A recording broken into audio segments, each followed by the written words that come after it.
Hello everyone and welcome back to Beacon Pines.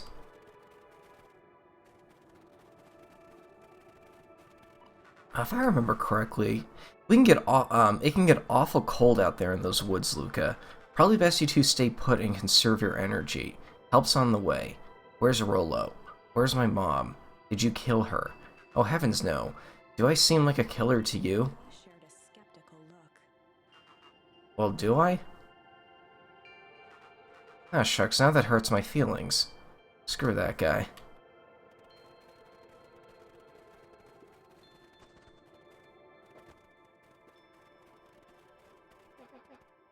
Wait a minute. Is this the original town? If this is the original town, then that means...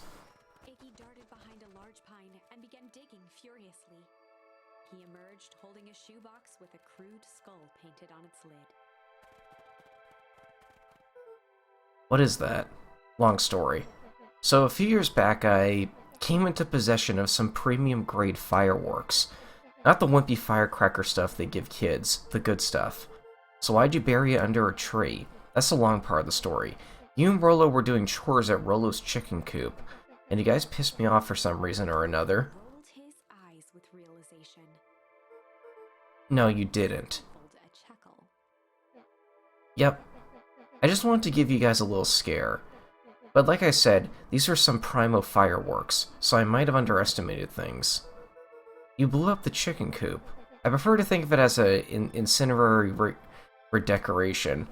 Sorry, but you should have seen this, the look on your faces. Rollo got grounded for months, which is why I needed to stash the evidence and lay low, so I buried it under the tree. And when I came back for them later, they were gone. I figured some grown-up found him and tossed him. Raised the shoebox. Turns out it wasn't the fireworks that got moved, it was us. Unbelievable. You know, this whole, like, two towns thing kind of got me thinking, like, this would be one heck of a way to explain a Mandela effect that the entire town has. It's like, these aren't, like, the same town, you know? There are minor differences between them. So, like, something one half of, or like an entire town might remember differently from back then, it could just be like, oh, it was something that was present in, like, the old town, but not the new one, you know? Do you think this is a game? Newsflash, boyo, you're not heroes. You're a little brat who's in way over his head.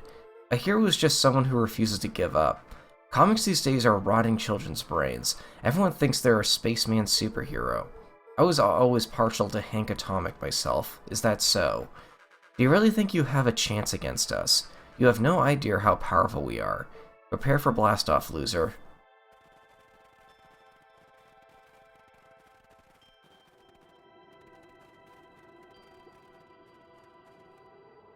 Luca and Iggy inched up to the edge of the hole with bewilderment in their eyes.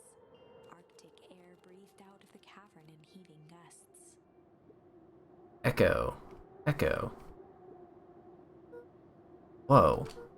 I can see why they want to move us all out of the town now. But why would they dig a giant hole? I think this is it. This is the source. It's a dang hole. How do we smash a hole? Oh, it's much more than that, my annoying little friend. Kerr, where's Rollo? I was lying before, he is safe. Well, safer than you two, at least. Drat, it's cold. Good thing I came just in my vest again. You just had to drag me all the way out here, didn't you? It's really something, isn't it? What did you do to our town? What is all of this? Well, that's a doozy of a question. This is the source, where they collect the unrefined... Honestly, boys, I don't understand any of this well enough to explain it. Really? The fact of the matter is, I'm not paid to know. What do you mean you don't know? Ain't you in charge? Oh heavens no, my role is merely a flash of a winning smile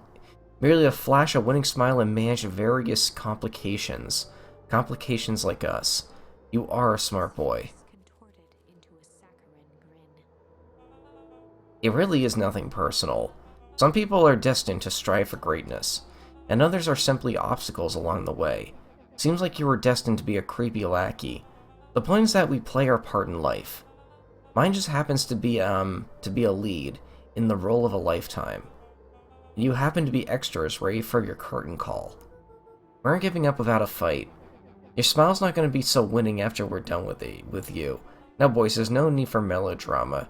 It makes even a professional such as myself embarrassed for you. Let's change the mood a bit.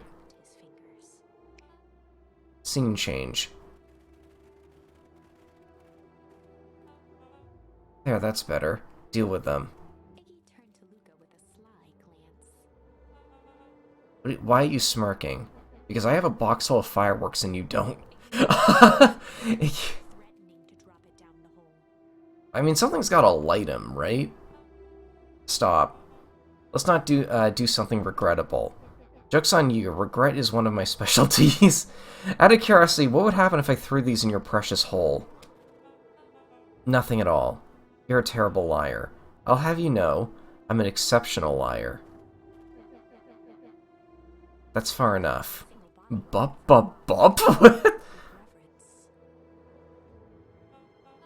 Stop it, you fool. Call off your goons.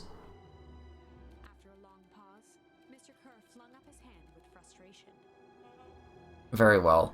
You can all head back for the night. It's been a long day. I'll handle these two here. Mr. Kerr sighed into the frigid. Do the clipboards not have a back spray? That looked very silly. It's just now, Iggy. You can put that... It's just us now, Iggy. You can put that down. What, like this? Click. Iggy tossed the firework into the hole.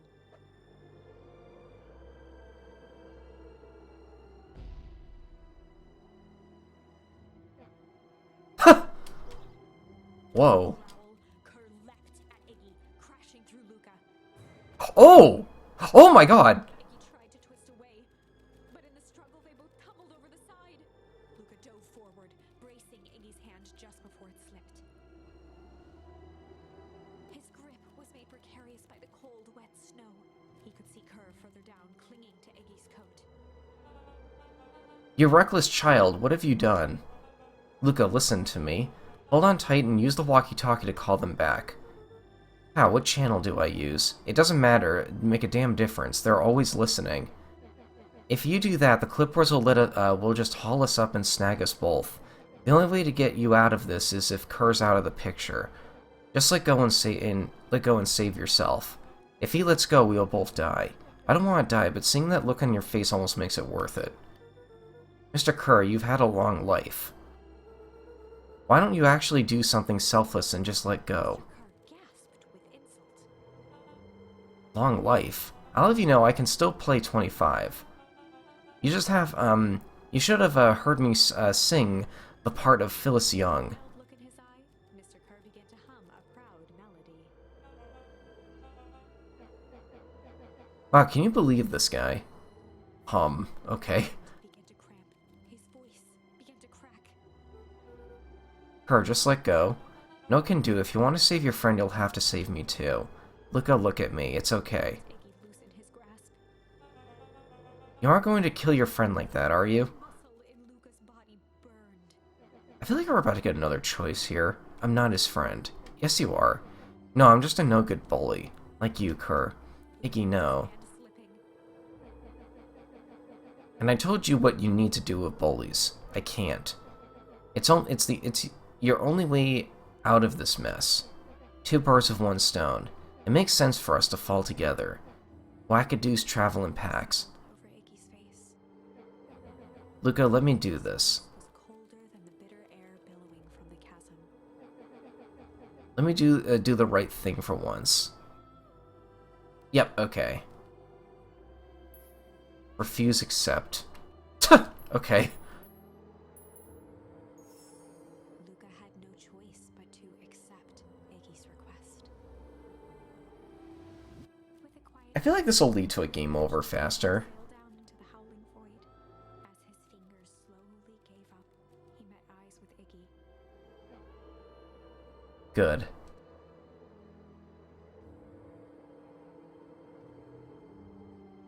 The two silhouettes were swallowed by darkness.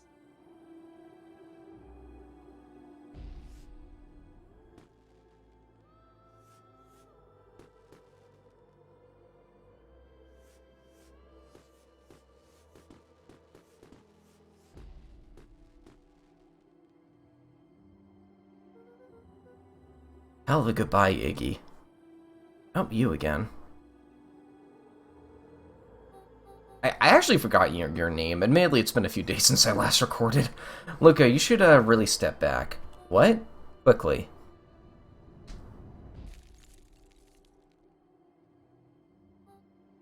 Curious. Ah, but of course.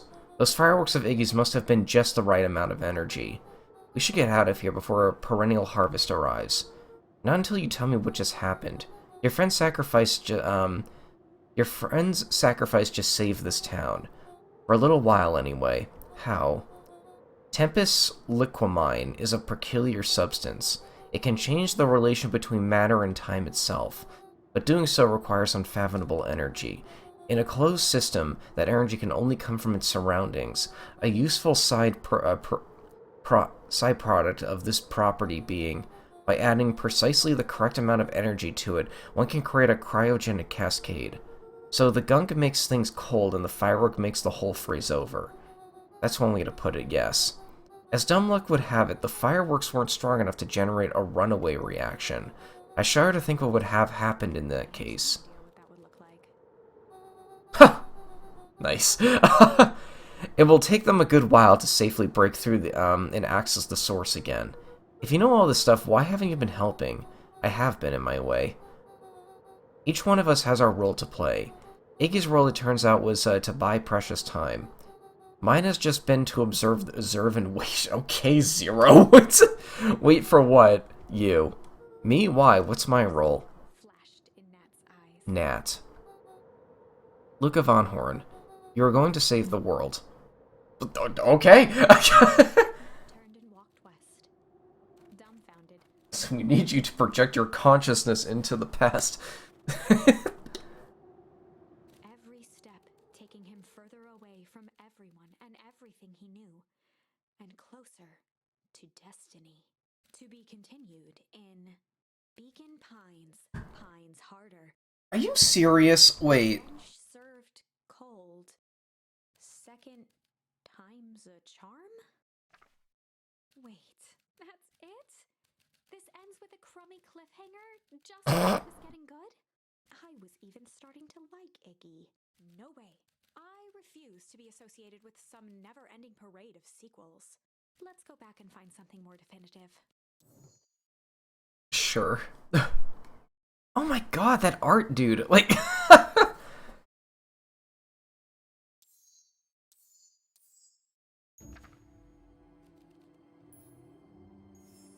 Luca had no choice but to refuse Iggy's request. He tightened his grip and reached for the walkie-talkie in his pocket. A wild delight crept onto Mr. Kerr's face. That's a good lad. Now, radio for help. Iggy begged Luca with his eyes one last time, but Luca pressed the button and called out. We need help. Mr. Kerr is in danger. It wasn't long before they were once again surrounded by clipboards. Mr. Kerr sighed with relieved frustration. There you are. You really are a worthless lot, aren't you? Mirror, now. A clipboard dutifully produced an ornate ivory hand mirror, and Mr. Kerr began preening his tousled hair. Ah, that's better. Mr. Van Horn, I applaud your sharp thinking under duress. I'll put in a good word for you with the founder. Take them away. A swarm of hands overpowered Luca. The last thing he saw before a cloth bag was pulled over his head was the defeated look on Iggy's face. The end. I think this was one of those times where doing the right thing was the wrong thing. Okay.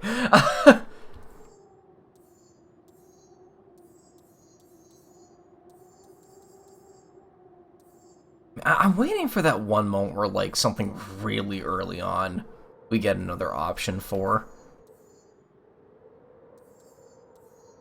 What's this one again? Oh, this. And in the stillness, he began to hum. After the death of his father, Luca had trouble sleeping. Each night, his mother would sit at the foot of his bed and hum a gentle melody. It was the only thing that could calm his mind. The only thing that, however briefly, could make it all seem okay. That melody pervaded every memory Luca had of his mother. Shivering in the raw snow, he began to hum it out loud.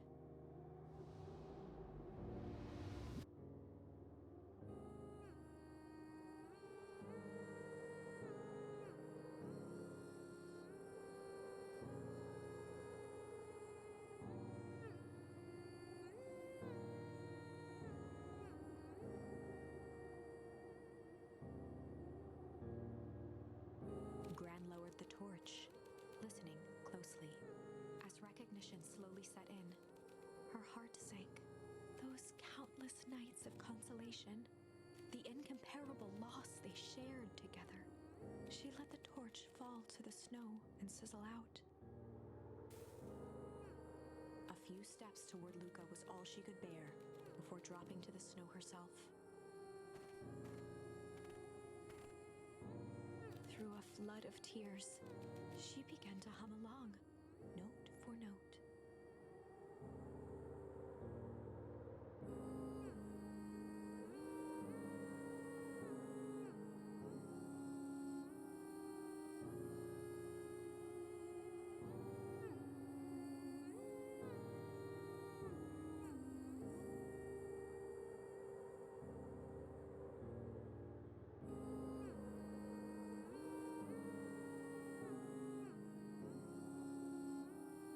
Luca lifted his head in astonishment.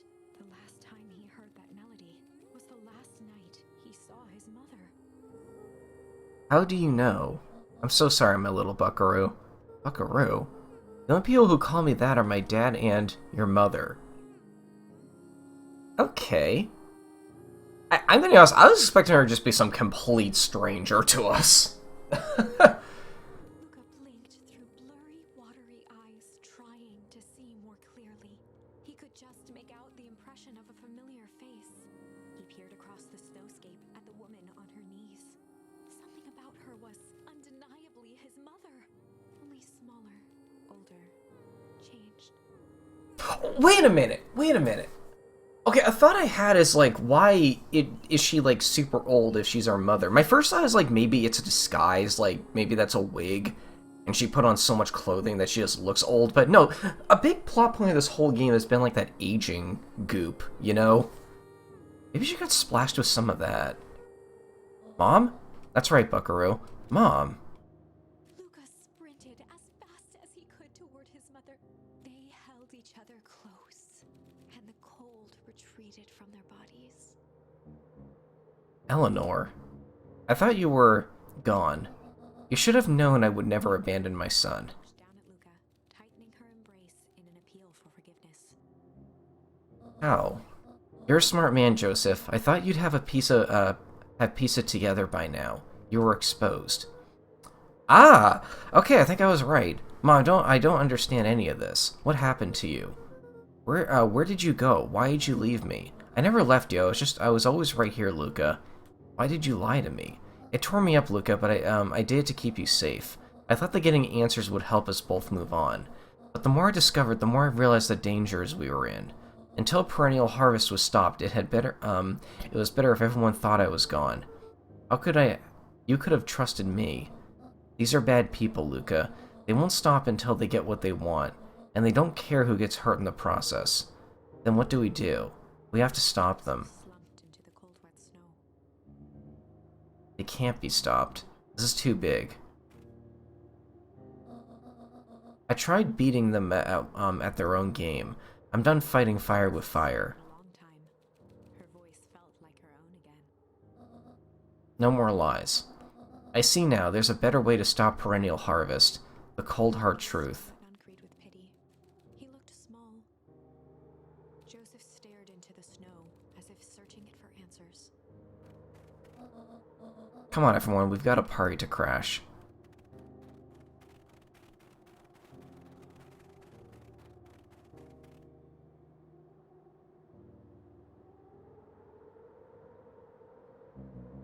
You don't understand. He always wins. Chapter 9. The Devil You Know. 7 months ago, Oh, Eleanor Van Horn crept down the maze maze of sterile hallways under perennial harvest.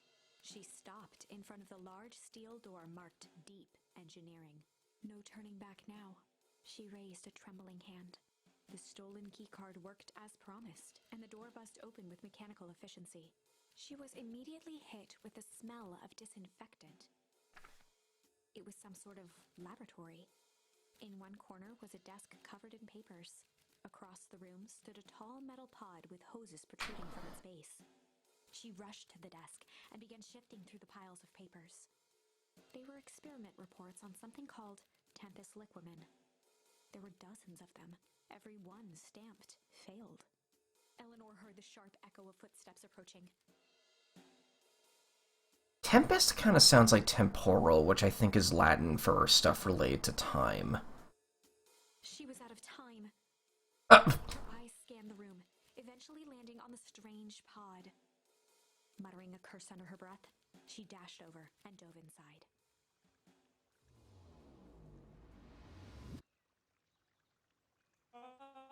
Okay, so when is this?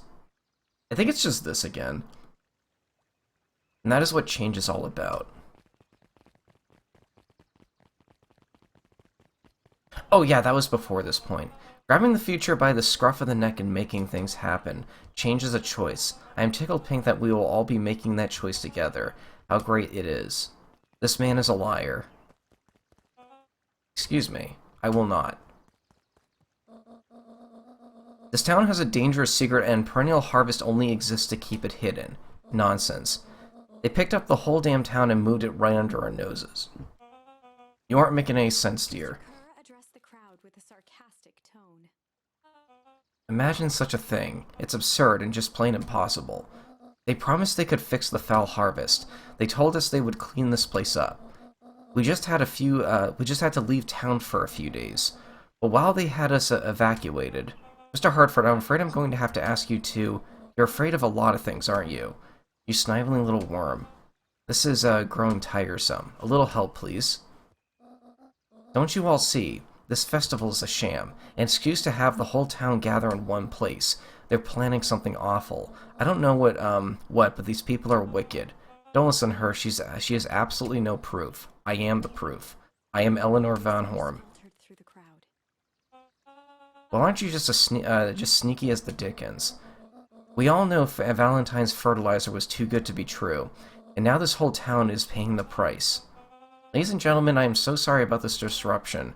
My associates will take this obviously disturbed woman somewhere comfortable, so that she can get the help she needs. She's not the one who's disturbed. You two-timing clown. You all know there's something wrong with this town. It was just easier to look the other way. The truth is...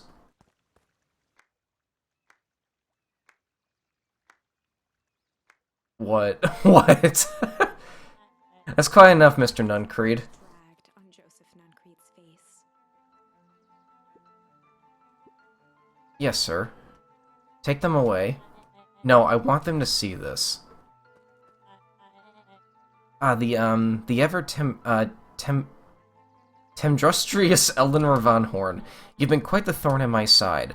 Like a weed that's burrowed in where it doesn't belong. I must confess, you look dreadful.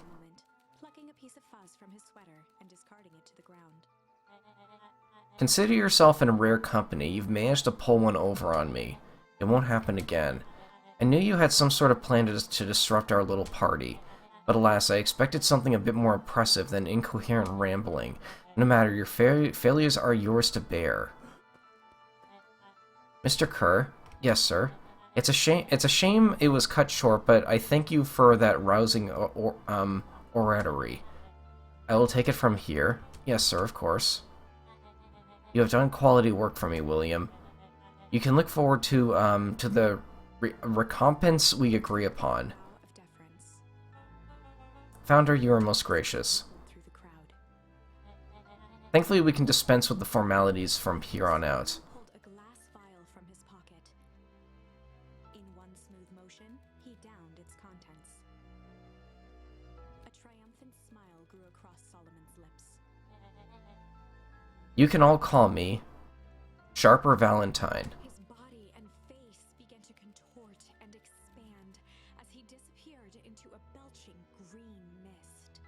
Oh, wasn't he the same type of dog?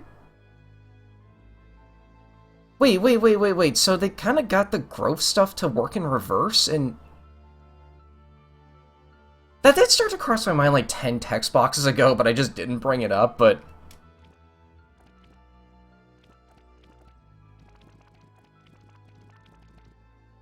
What is that animation? Proud. Oh my god, he's smug. About change. What? No. Ah, so you didn't see that coming. Good. Examined his new hands. Well, this is quite the improvement. Everything looks so much smaller now. Eleanor was right about one thing. This festival was a ruse. I wanted you all to witness my glorious return with your own eyes. Why does everyone look so downtrodden? This is a celebration, people. Maybe it would help if we set the mood. Mr. Kerr, be a dear and reveal the sign. Wonderful. Choked out a crude squawk of a laugh. Frustrated grumbles sprinkled through the crowd. Sharper, you malicious bastard. Malice! I'm glad you're back, so I can tell that to your face. You destroyed this town. We ain't gonna let you get away with it again. Sorry, this is not the time for audience participation. Some assistance, Mr. Kerr. A subtle nod to the clipboards. You coward. Does anyone else have something to contribute? Quiet settled over the crowd. I thought so. Did you all truly believe you could be free of me? A town of complete and utter fools. You people should be celebrating my return. You're clearly lost without me, and that leads me nicely to my children. Daddy, I've never seen him that happy before. I gave you both the greatest gift a parent can give: the opportunity to prove yourselves in my absence. Squandered. Oh, to say I am disappointed would be an understatement. But Silence, Augustus, the adult is speaking. I don't know which is worse, a son who is completely hopeless, or a daughter with such potential who inevitably lets me down. Eris, you fail me with admirable consistency. Thankfully, I was counting on it this time. Father, I have been wasting my time, my dear. What have you accomplished? I was focused on cementing our legacy. Legacy? Who needs a legacy when you can just live forever? But what about... It's alright, kiddo. I'm afraid you suffer from a complete lack of imagination. There's just no helping it. Now then, where is Joseph? You didn't take the opportunity to slip off, did you? Ah, there he is. Everyone give him a hand. None of this would have been possible without Joseph. I think you've said enough. Nonsense, the people deserve to know how helpful and loyal you've been. Please just, punch him or something. I only did what I did because he left me no choice. You always had a choice, Joseph. You were simply too weak to take it. No matter, cheer up. You are about to be rich beyond your wildest dreams. You should follow Mr. Kerr's example. When I found him, he was in a sorrier state than any of you. An aging actor, desperate to recapture his youth. He played his part and soon he'll be able to play the leading man again. Forever, in fact, if he remains loyal.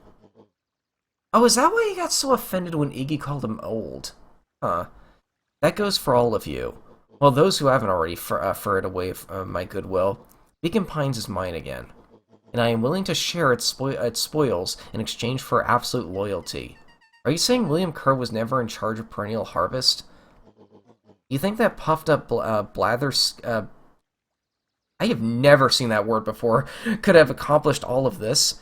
Don, I suppose it's time for your big exclusive. Dressed the crowd with indignant pride. He'd planned this moment for so long that now, at the deed's fruition, it almost felt frivolous. You see, I need a figurehead to hold things down while I orchestrate my return. Someone to misdirect a lie and bilk this town for a spell. So I invented William Kerr. Take your bow, you've earned it. Flourished a preposterously elaborate bow.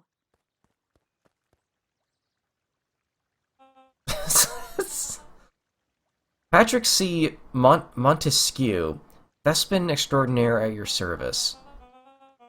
Trying to remember if we've heard that name somewhere before. It doesn't really ring a bell. Founder, I just want to thank you again for this opportunity. It truly was the role of a lifetime. Wait, so this Bill Kerr was a Pat C. the whole time. Now that your secret is out in the open, what's to stop this town from rising up against you? Oh, that's the delicious part, fear. Thanks to our clipboards, I know what each and every person in this town fears most. And I'll make those fears manifest for anyone who steps out of line. The choice is simple. I'm not afraid of you. The young hero. I've kept a keen eye on you, boy. You and your friends made a habit of disrupting my plans. What a pity. If things would have gone a bit differently. You might have had your moment of triumph, but that's fate for you. You can't do this. Oh, but I can. I have won. Never underestimate what a great man can do, given time. And now time is my plaything. Perhaps the most expensive thing I've ever bought, but well worth it. Sharper coughed up one final laugh and cracked his knuckles. Enough chit-chat, let's get to work, shall we? And so, Sharper set about remaking the town in his own image. The fertilizer factory soon reopened for business. Sales rose steadily as more and more farmers across the countryside began to swear by its miraculous properties. Beacon Pines became famous. A secretive town that, for the right price, shared its gifts with all.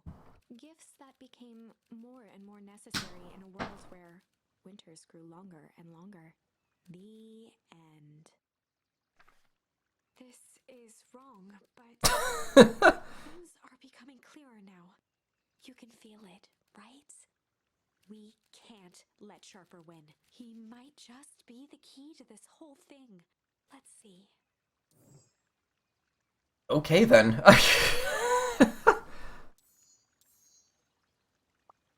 Can I save here?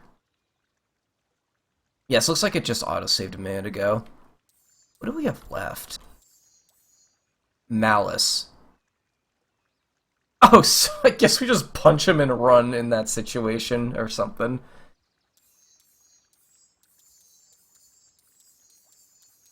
I don't know. Well, we'll do that next time. I'll see you folks later. Thanks for watching.